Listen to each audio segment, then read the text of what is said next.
Okay, and we're back, ladies and gentlemen, and we're transitioning to our next point, and that is Miss Napheesa Collier. Miss Fee said some things in her exit interview after the loss to the New York Liberty. I mean, excuse me, the Phoenix Mercury. My apologies. I'm sorry, I'm all over the place. But anywho, Fee did suffer an injury. We all know the play. For me, I'm just going to go ahead and say it. I do not, in my personal opinion, do not believe that was a foul. It's unfortunate she just got hurt. I've seen that play hundreds of times, um, and it's an injury. I'm hoping that she's getting well. I don't know how that will impact her for Unrivaled. It was a grade 2 tear of her 3 ligaments in her left ankle and muscle in her shin, because it happened in game 3, and we all know the reaction from Coach Cheryl Reeves. Um, Listen, um, I get it. Officiating this year, last couple years, and Brenda, you've heard me talk about this. Officiating has been egregiously inconsistent. You're going to call something on one end, do it on the other.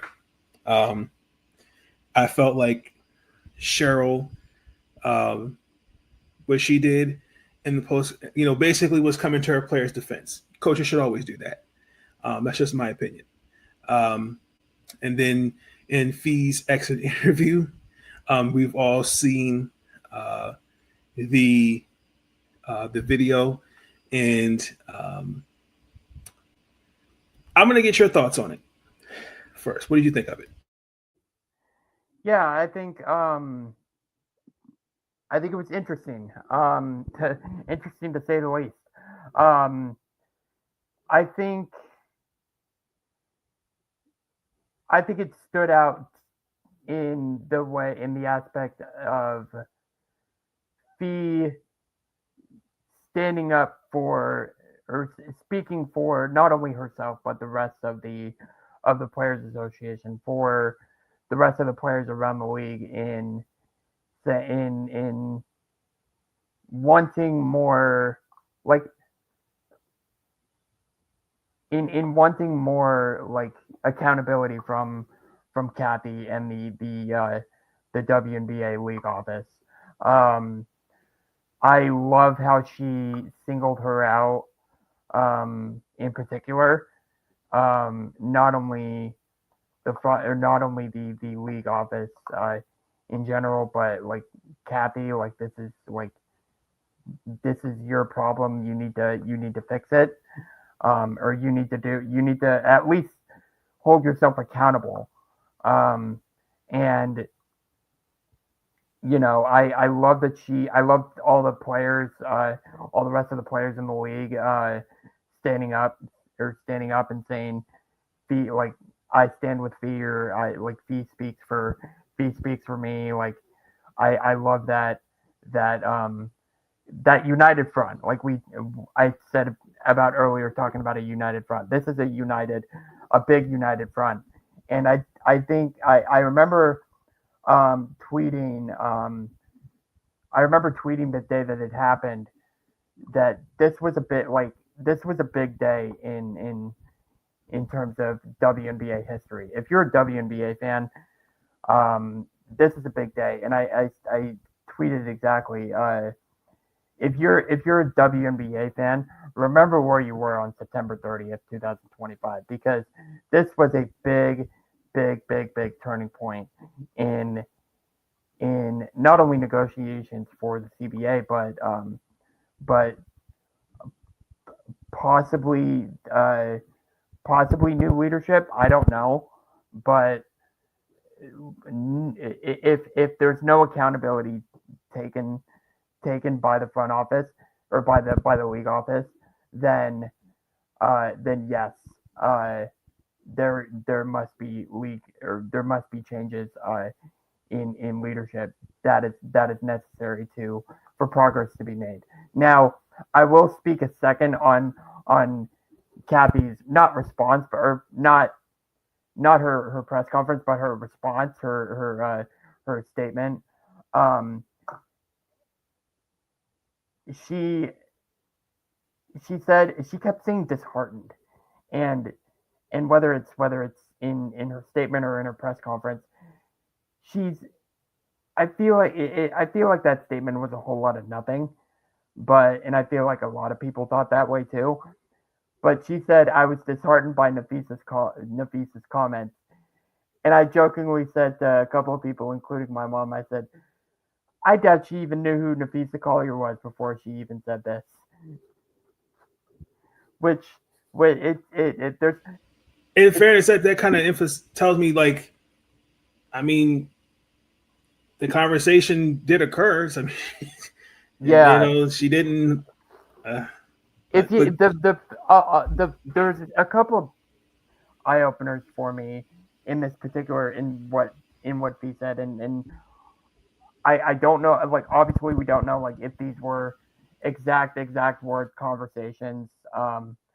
We don't know. We weren't in the room, so we don't know for sure. We're just taking it like a he said, she said kind of thing.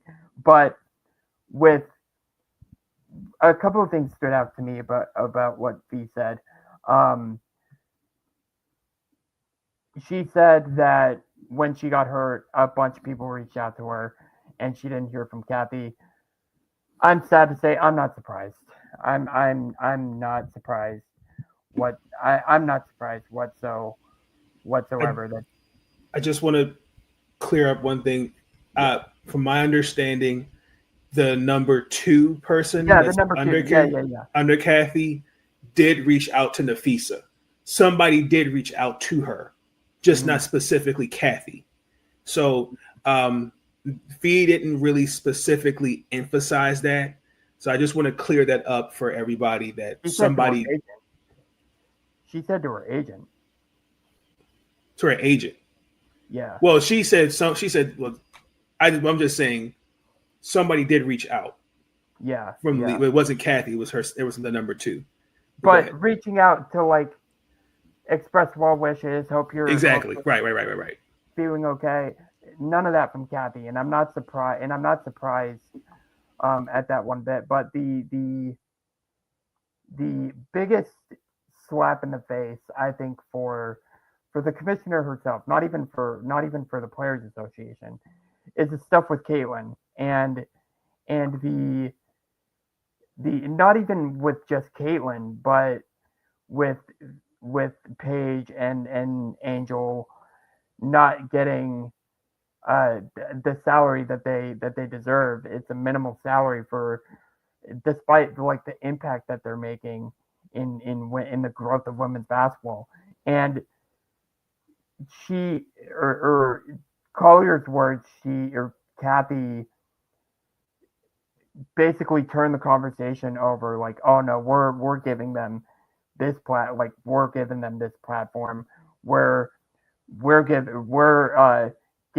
Caitlin the platform to earn $16 million. No, no, Caitlin's had this platform long before she came to the W. She is making all of this money off the court from her time at Iowa. That's not a secret. And as far as we're concerned, she's transitioning that into the W. There's a whole different conversation between NIL and how it translates over outside of college.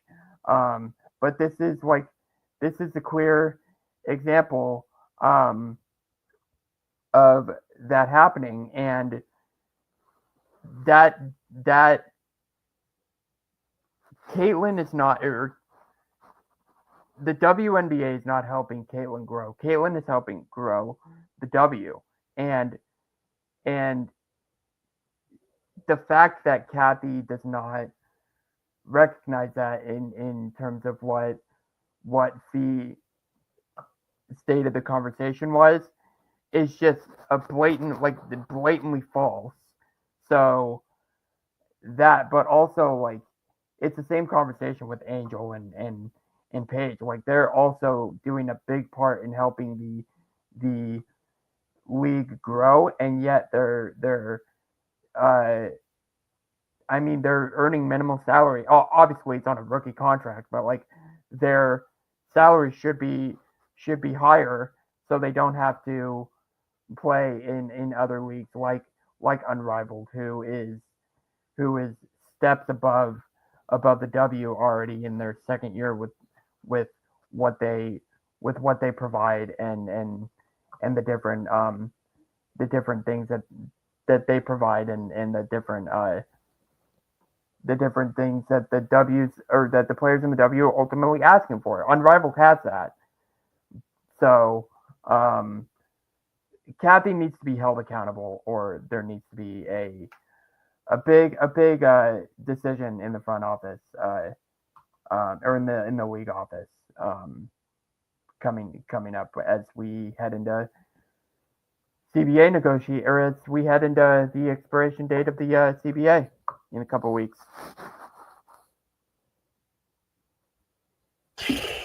Wow, that was a lot.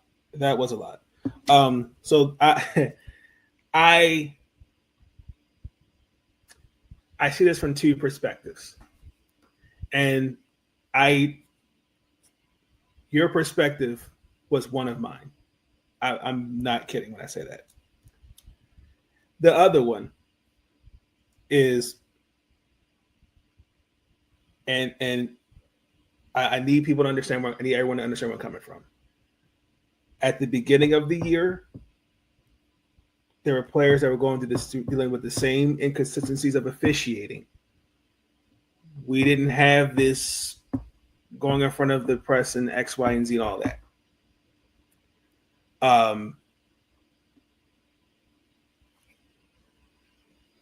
I could bring up another bout of issues that have been transferred to the WNBA, but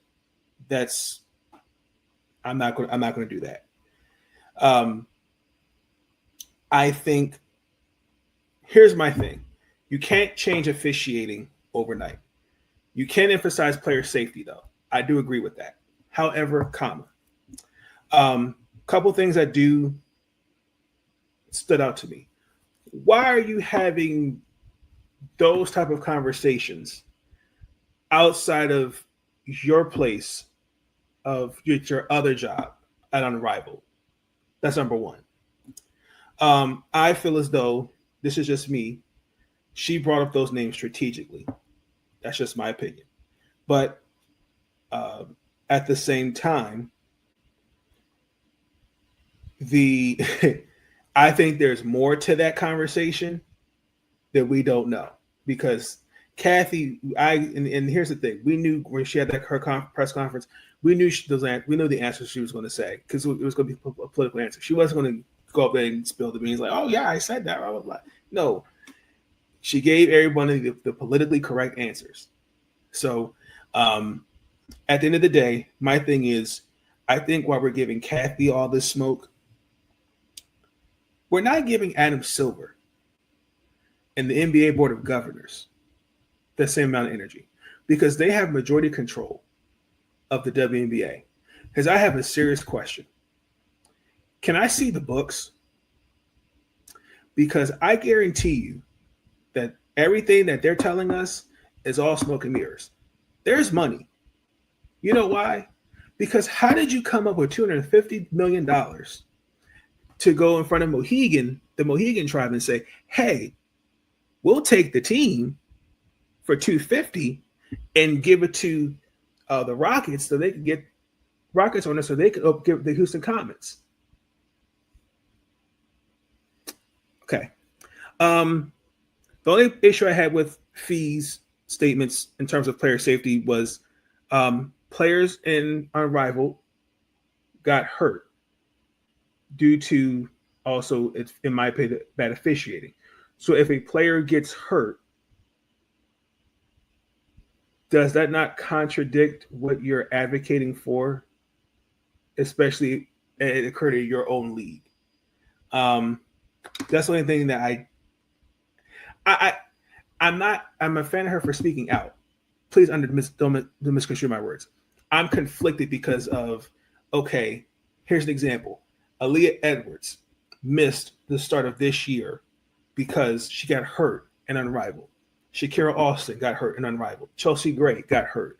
You know what I'm saying? So if a player gets hurt next year in Unrivaled, does that not contradict what you're advocating for the WNBA. You know what I'm saying? And again, listen, officiating, that's going to happen. I hate it. I want things to be better. But also too, the reality is that what about, you know, because my thing is, if we're asking for Cathy removal, I feel like they're going to give us, they're going to put it in somebody that I feel as though is, I think, not worser. That's just me. But I think it is important to have a rapport with your players as a commissioner. That's important. Um, but like Cathy has done some good things for the league. To see where the league is now versus when she came in, because there's context. Before Cathy, we just had WNBA presidents. We didn't have a commissioner, just WNBA presidents. Then they came in. Cathy knows business. She changed the structure of the WNBA. Money's flowing, all those different things like that. Again, we don't know the context of this conversation. There's more, but I just feel it's also too. And then, like, I think to me, I don't know about you, but I don't know how I feel about if my spouse would call up my place of work and try to speak to the commissioner. So if that's the case, then how would Sierra should call up the New York Giants and say, well, why is Russell Wilson not starting? Or Bam Adebayo could have called up Mark Davis and said, oh, why, Asia Wilson needs to be traded. So I just feel like, there's two sides of the coin. I think there's because Unrivaled, she is one of the owners of Unrivaled. And the other side, I do think this puts pressure on the WNBA side, on the CBA negotiations, which transitions us to the next point. Because they have until the 31st, and there's still no agreement, which is expected. But I'm still hopeful that there will be a deal, because there's a difference between a player stoppage and a work stoppage. Because really, I again, that's why I'm emphasizing they need to see the books. Because from my understanding, they're really tunnel vision on a salary and revenue system sharing. That's like the number one thing, because I've heard that from majority of the players that I've seen, or whether it's on interviews or different things like that. But again, also too, like media right fees, ticket team sales, jersey sales revenue, all those different things like that. From what their proposal was, that's declined.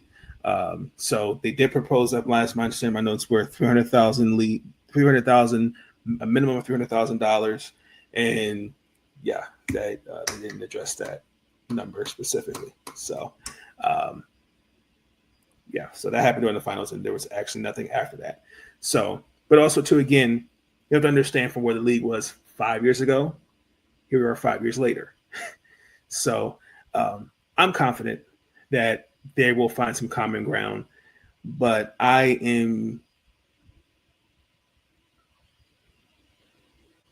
had a feeling we were going to get to this point, because like there's none of this, like, where are the priorities, and I'm going to emphasize this really quick. I did a video. It's still on the YouTube channel. I'm not going to say the person's name, but the point I'm trying to make is it's basically politically organizing. But what I mean by that is prioritizing what's important. And okay, revenue sharing seems to be number one.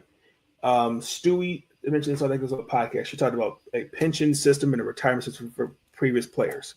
Okay, so what about like what happened with the Erica Hamby? So is that going to be addressed in the next CBA? What about spacing out the schedule? When you're going to start the season? How do you address player player safety? When games are done, do you have adequate stuff? I watched a WNBA ball player, who should have been carried off in a stretcher, literally carried off like it was nothing. I think that's, to me, player safety. there's different things I think that that could be, I think, talked about. But officiating. Well, what do you want officiating to look like? Um, like, do you? I mean, you said it for all sports, but I we'll see. So, but by the end of this year, we'll have what 18 teams. Roster expansion. I'm me personally. I'm opposed. I'm not opposed to it, but the problem that I have with that is I think that kind of muddies the tier of, okay, who we paying, because we're already seeing we're paying, in my opinion, we're paying, okay, this is tier A, here's B, is C. We're paying role players to be stars, and then now from tier C to tier A. So now we're going to put more players. So now we're just, what I'm saying, that just kind of muddies everything in my book. But so yeah, I mean, you already have the charter flights, I think, packed down. So the prioritization thing, I'm all for it personally. I'm not against prioritization. I think it's important, because I'm going to put it this way: if you're told to report to a job by a certain day, you have to be there. And here's the thing: I read that thing forwards and backwards. It said they gave everybody a heads up. You have until this is when we're going to start suspending players. You have to be back by this certain day, and I'm not understanding why that's not put that. I disagree with Gabby on that. She's very adamant against. She's very like avid no against it, and I just, yeah, I'm leave it at that. So, did you have any thoughts you want to add on before we talk about the finals? No, I just wanted to I wanted to say in terms of like expansion teams and what they're waiting for, like obviously the staffing hires, but everyone's wanting to know like the expansion draft, the free agency, and when's that gonna happen? So as of right now, Cathy has come out and said, or in her press conference, that the the expansion draft won't happen until a new CBA is agreed upon. Um, if the deadline is extended, then I mean it could possibly happen. If there's a work stoppage, nothing can happen. If no Mm-hmm. transactions, free agency, no draft, no nothing, Nothing that. except staffing hires. That can That's still it. happen. That because I asked another friend of mine, like, good. That means we don't get to know we won't get a draft lottery. Get the deal done, Yeah, yeah. because the Mystics have Um, a top 4 pick. so does Seattle. That too. Let's go. Um, but the no, nothing gets done. A player strike. Um, a player strike is different though. Um, things things can happen. An expansion draft can technically happen, but they're for if a player is selected in the expansion draft, they're they cannot negotiate contracts or whatnot with the teams that they're selected by. Um, so that just can't happen. So there's a difference between the two, a work stoppage versus a player strike. And I did want to correct one thing. You're talking about the draft lottery. It's actually 5 teams this year with the expansion. With With the expansion, expansion. that's right. Yeah, Because yeah. technically, who gets the it's who gets the fifth It's pick? the it's the it's the 5 teams are the as standings wise, it's the Wings, the Sky, the Sun, the Mystics, and the Mystics. Sparks. But The Lynx have the Suns pick. No, the No, I'm talking standings wise. right, But because we're getting the 2 new teams. I forgot. yeah. But and then the so the 5 teams, and then the also like who's gonna get the 6th pick, who's gonna get the 7th pick. We don't know until Well, I mean, if I'm saying this right, more than likely Toronto and Portland are going to get the 6th and 7th picks because no. Between those two, between those two, who's gonna get 6, who's gonna get 7. We don't know that exact answer. right. Who's gonna be the first pick in the expansion draft? Who's gonna be the second pick in the expansion draft? Or who's gonna pick second in the expansion draft? How is that gonna work? That's another thing too. Like That's a whole nother the thing protection that we of don't know. players. Like how many? Because my Yeah. understanding, I think it's going to be 5 players now. They can protect going into this I offseason think it now. might still be 6, 6. but I'm not sure. But at the same time, they have to be contracted to the team, which they're in a league with 156 players. There's over 100 of them that are free agents with this new CBA deal going on. And while there are still teams that have players on the roster that they can protect, the options for Portland and Toronto are very slim as of right now. And that's I mean, Portland, Vanya has been very vocal on we're proceeding as the expansion draft is in whatever month it is, December or January, whatever it is. We're proceeding as if everything is proceeding as normal until something is announced or something happens. We'll pivot if anything's delayed. I'm curious to see how they pivot if they have to. But I assume Toronto's the same way. We haven't heard anything vocal from Monica Rogers-Wright, the GM for the shout out to Mark Schindler. Yeah, shout out to Mark. He deserves it, man. He deserves it. I just want to say, Mark, just don't forget us little people, please. Yeah, right. I'm Mark. We had him on the podcast. Yes. He's so deserving, man. Shout out to Mark. But shout out to Monica Wright for sure, man. University of Virginia, DMV, much love. Shout out Eli Horowitz too. He's a great mind. He's a great analytical mind that he was with Sparks for a couple of years. I got to meet him in Vegas for the Ball Dogs Classic last Thanksgiving. So last Thanksgiving. So that was fun. I got to meet him in person, and shout that whole front office is really cool. It's really cool to see, and I'm excited to see who they pick as a head coach.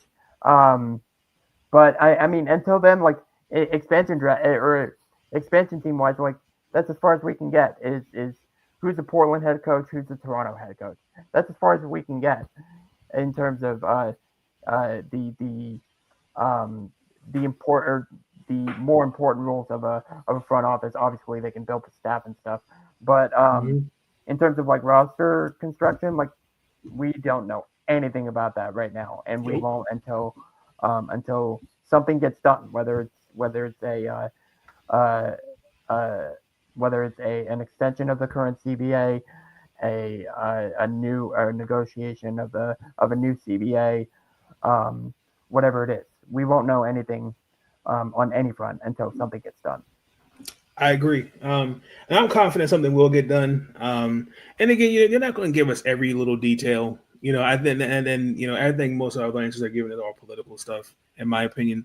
Because I mean, it's a CBA negotiation. It's like it's like a union. You're negotiating for what you want for not just current players, but for future players. We saw with the women's soccer league, the same thing. The NFL, NBA. So I'm confidently a deal will get done. We have seen a work stoppage before. That was 2003. It did push everything back a few days, but they did come to an agreement. But I still think that Cathy will still be the commissioner. I still think a new CBA will be there. You know, that's unfortunately. Listen, ladies and gentlemen, this is. I was told that. Listen, business is not always clean. You know, that's just how it is. You know, we see it on our jobs, and you know, it's all around us on a daily basis. So let's just because we're now coming on an hour and 35 minutes. I really appreciate the support, ladies and gentlemen. Let's just talk about the finals. Again, congratulations to the Las Vegas Aces on their third WNBA championship. So the Phoenix Mercury, who was they were swept, unfortunately. I'm gonna be honest. I was really hoping that it would have been Minnesota and Phoenix. I mean, Minnesota and Vegas up there. Honestly, Phoenix reminds me. I'm gonna put it this way. I will say that they are a team.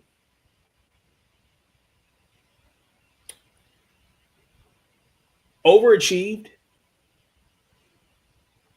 but I think I rightfully say they earned it. And if we're being honest, they earned it. But again, I just the matchups from the first round for every team was just Lord have mercy. We really have to fix that next year, please. Like even against the Vegas Indiana series, that was a horrible matchup. Vegas and New York, that was a good matchup. Golden State and New York, no, that was not. Golden State played Minnesota. Golden State, Minnesota. What did I say? Phoenix? Yeah, you said New York. I'm sorry. Golden State and thank you. I'm sorry. My apologies, ladies and gentlemen. Hold on. That's better. Golden State and Minnesota. That was not a good matchup, personally. Just because of the matchup, and also to Golden State just didn't have the offense, in my personal opinion. I thought they could have got a game out of that, but that's okay. Seattle, you guys are right there, you know. But as far as the finals go, I think listen, in my personal opinion, I think it's embarrassing to get swept, but it just was a bad matchup. There are things that I saw Phoenix do in the Minnesota series that they didn't do against the Aces. I thought Nate Tibbetts got outcoached. When I say outcoached, he really should have utilized Natasha Mack and Kalani Brown more. I don't know why he did that. He did it in Game 4, but then went right back to the small ball lineup. I knew after Game 2, I knew it would be a sweep personally, because they just one thing up to me about the big three is AT has been in the finals now 3-4 times. So she has finals experience. Satu has gotten as high as the semifinals, lost to Vegas when she was in Dallas. Ka was in Chicago with Candace Parker, Emma Meesseman.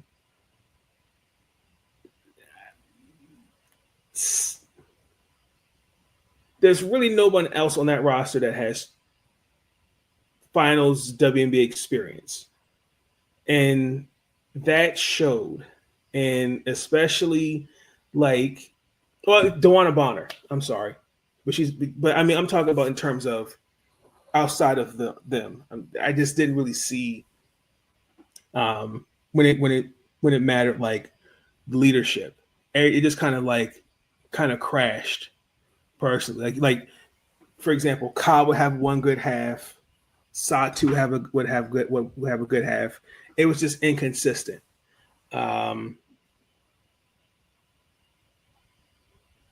Dana Evans, I thought had a great finals. Jewel Lloyd, that's what they got her there for. Megan Gustafson, I'm happy for her. She got a ring. But other than that, I'm not surprised how it looked.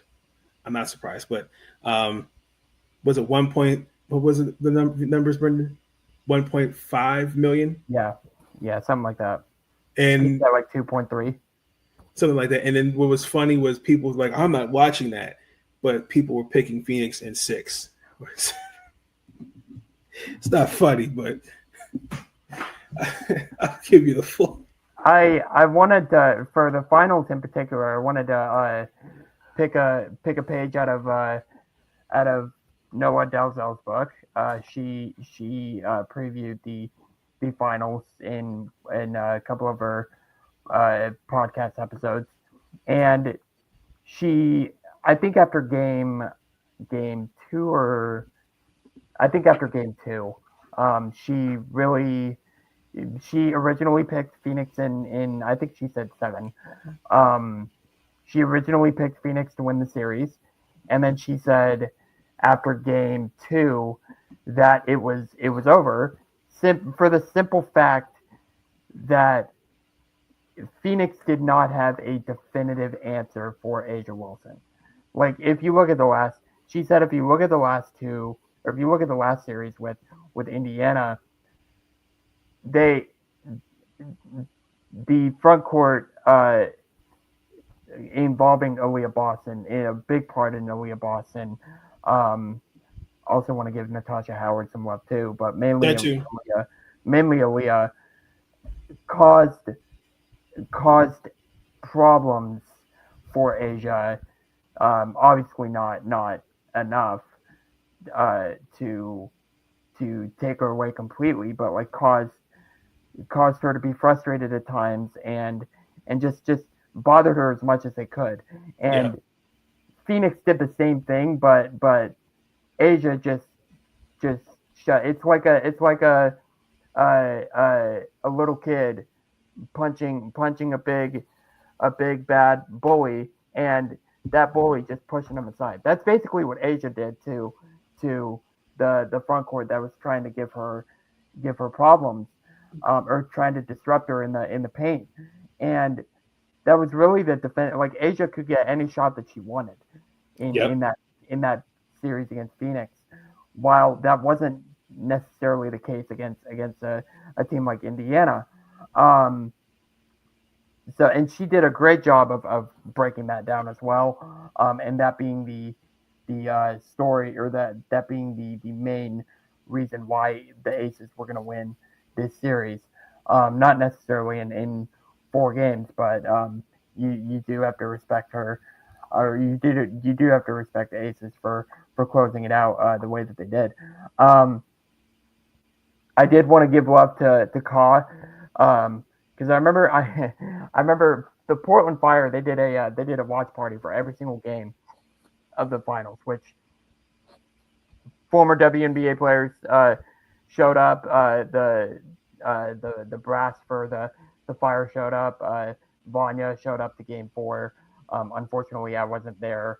I went to the Game 3 one, and I watched Game 3. That was the one where Asia made the shot, and there was a point in the game where right before Ka had that 11-point run, I said Ka is going to turn up, because she's currently the one on the floor with the most finals experience in or I'm sorry, because I don't know if DeWanna Bonner was on the floor at the time, but I said Ka's the one that needs to stand up, or that needs to step up and be a leader right now.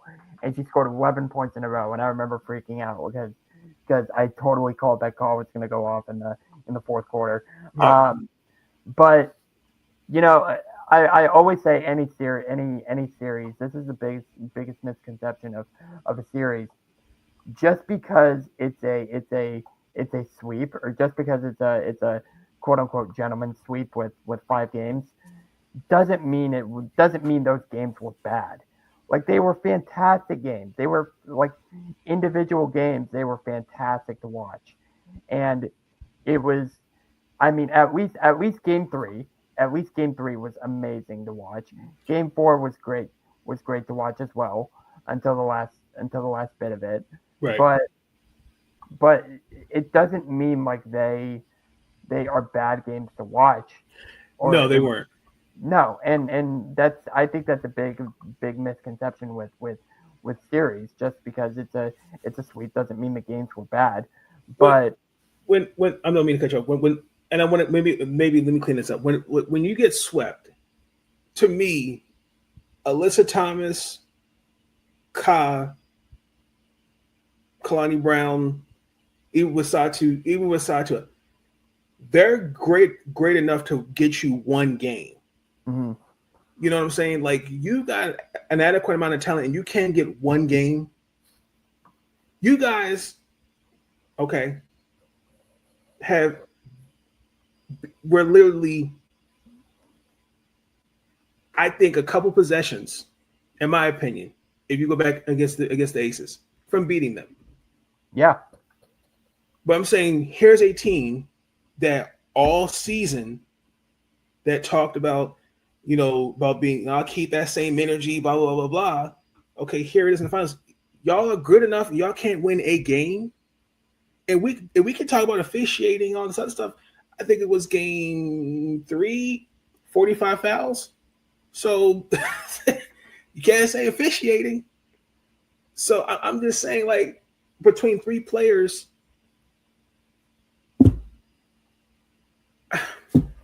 yeah, I understand that, but we also got to give the Mercury a lot of credit. I remember when we were doing our beginning of the season preview, we just didn't know what this Phoenix team like. We didn't know what this Phoenix team was going to look like. We didn't know what the vision was. We didn't know how the pieces were going to fit together. And credit, I mentioned at the top of the show about Nate Tibbetts and how he was the the latest head coach to come from the NBA to the WNBA and all that stuff. But you really got to give him credit for the job that he's done for Nick Uren, the GM for the Mercury, for the job that he's done in giving Nate the necessary pieces to succeed immediately, and um, and they clearly work together to bring this immediate or to bring like this ceiling type of a year to the Mercury. Obviously, they feel like their ceiling is championship, but they believe that I'm sure they believe that, but um, in a year where you did not have any or your expectations were slim, you knocked them right out of the park, and you had a fantastic year. And even when you were in the postseason, you were still counted out, yep. and they answered the call. They beat whether you want to say it was skewed or not. They beat the best team in the league, and they are the best regular season team in the league. I'll clean that up. Um, and they made it to the last round that you can get to without winning a championship, and when nobody thought they would. And a credit to Nate Tibbetts, credit to Nick Uren for building the team, uh, for giving him the right pieces to succeed. Um, and I'm very curious to see where they go from here. How do they build the team around At if she indeed comes back next year? I I'm a disagree on building around AT. I I don't know if she's under contract. I don't know I don't know what anything. I know what you mean, but I'm saying when you say build I just think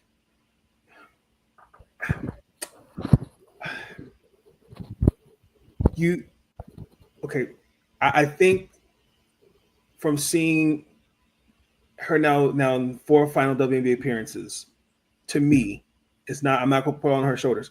I just she can't be your best player. You just cannot win with her being the best player. I think if you put somebody, so she plays next to somebody, another star that doesn't revolve around her style of play, I think it's different. But I think you have to.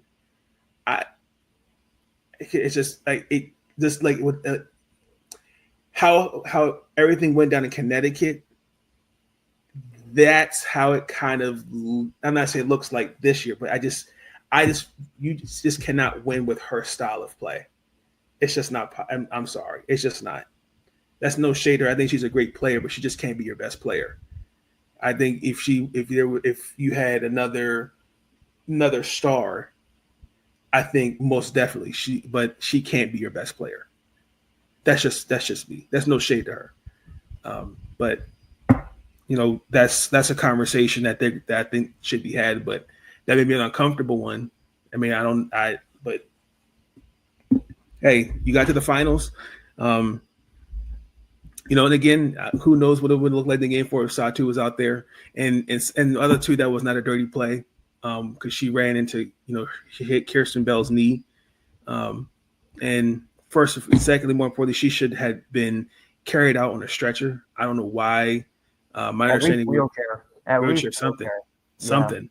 My understanding was she threw up, I think, when they got her to the back.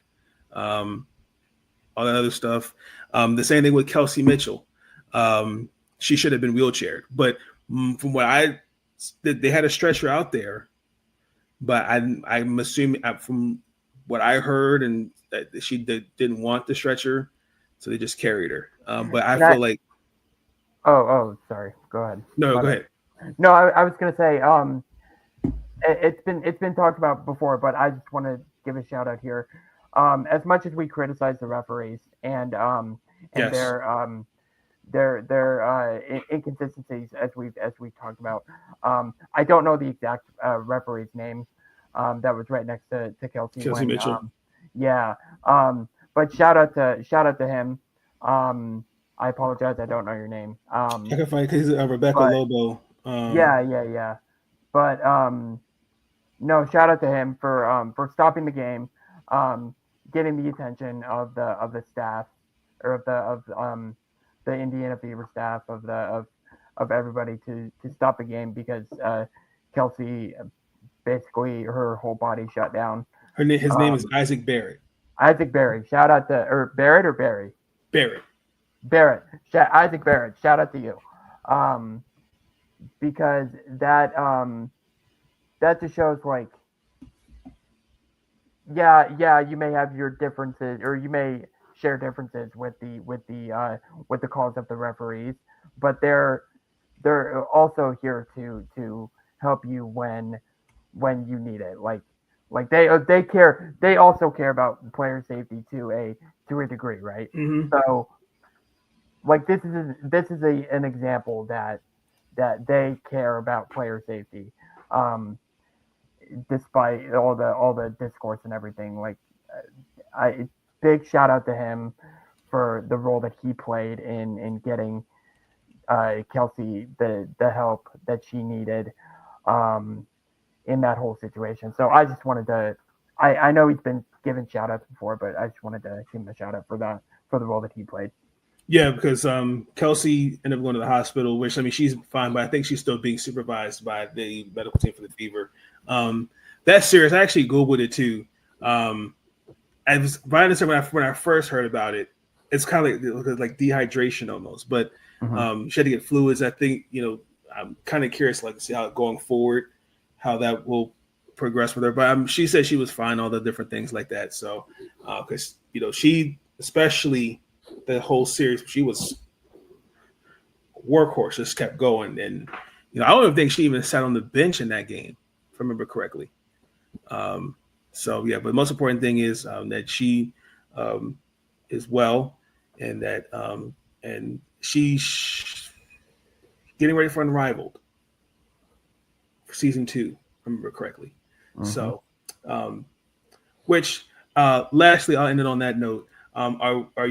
Did you see the roster for that? The full roster? I don't believe so. No, I'm saying, did you see it? What, like, your thoughts? The roster for Unrivaled. For Unrivaled season 2. Like, what are your thoughts of it? I haven't seen the full thing, but I'm curious to see how it works out. I like that. I like that. I think Sonya's going to be playing. I think I like that Sanaya is going to be playing. I like that Marina is going to be back as well. Um, I like that. I like that a few players or like some players are coming back and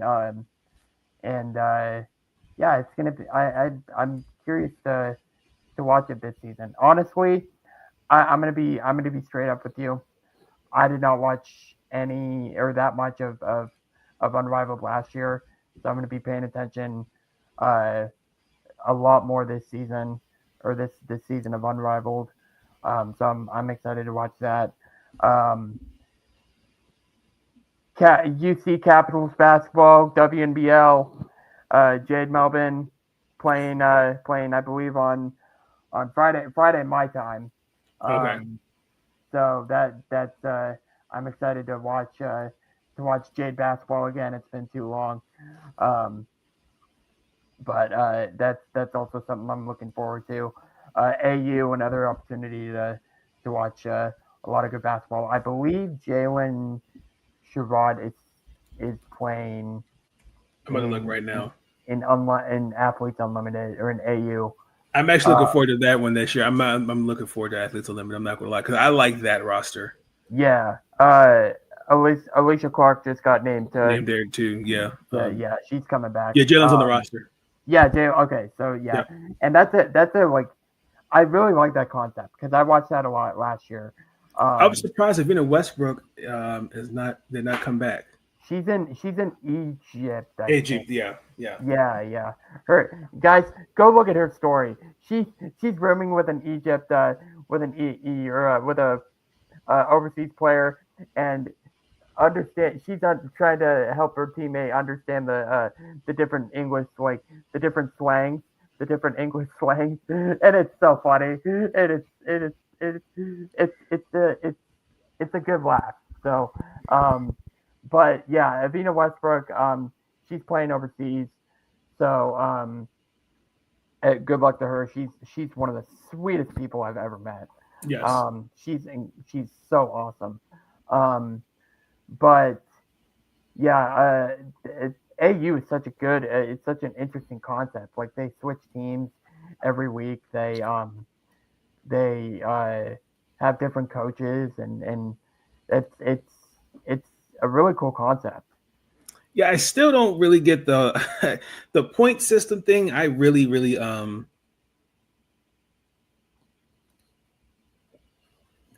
I saw the first season of it where Tiana Hawkins won, Yeah, and it really took me a while to like understand.